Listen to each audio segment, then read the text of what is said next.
రే జలపాతం కొడితే దెబ్బడిపోవాలి. డైలాగ్ అయితే బాగుందిరా, కానీ నీ ఫేస్కి అది సింక్ అవ్వలేదు. సరే నీ ఇష్టం.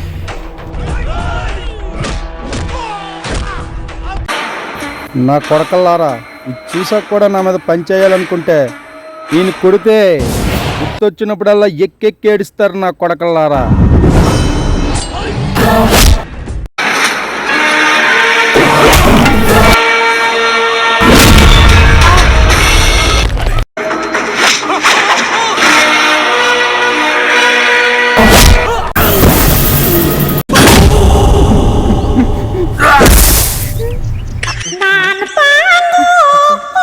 Cute little boy. Thank you sir.